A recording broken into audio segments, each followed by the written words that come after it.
جايبالكم وصفة سهلة وسريعة من ألذ وأسهل الوصفات، وهي فطاير الطاسة بالجلاش.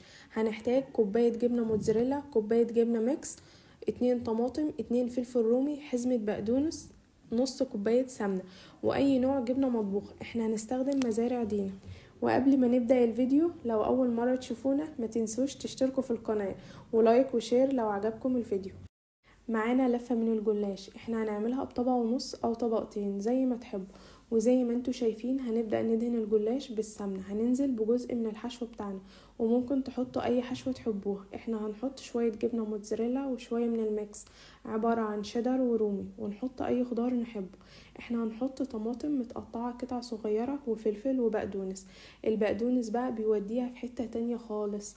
وبعد كده هنبدأ نقفل زي ما بنعملها كده وندهنها سمنة وفي طبق، ونحط الجلاش لعند ما نخلص الكمية اللي قدامنا.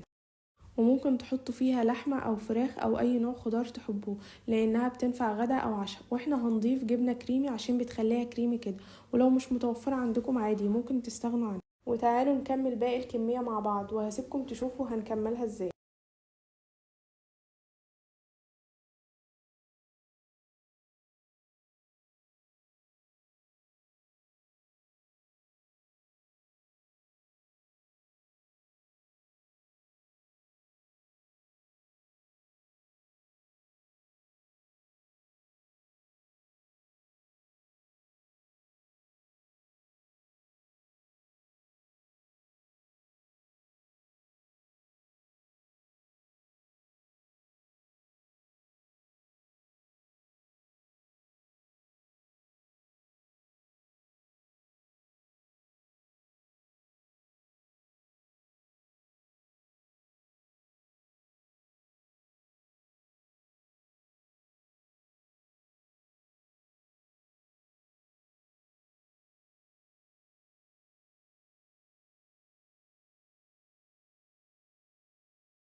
وبعد ما نخلص الكمية اللي معانا في طاسة سخنة على نار اقل من المتوسطة عشان ما تتحرقش بسرعة والجبنة تسيح، وننزل بمكعب من الزبدة او معلقة سمنة، ونحط الجلاش بتاعنا وندهن وش الجلاش بالسمنة، ونسيبها لحد ما تاخد اللون الذهبي الجميل اللي انتوا شايفينه ده. وبعد كده نقلبها على الناحية التانية، وبين كل واحدة والتانية نزود دهنة سمنة او زيت، وهكذا مع باقي الكمية لحد ما نخلص.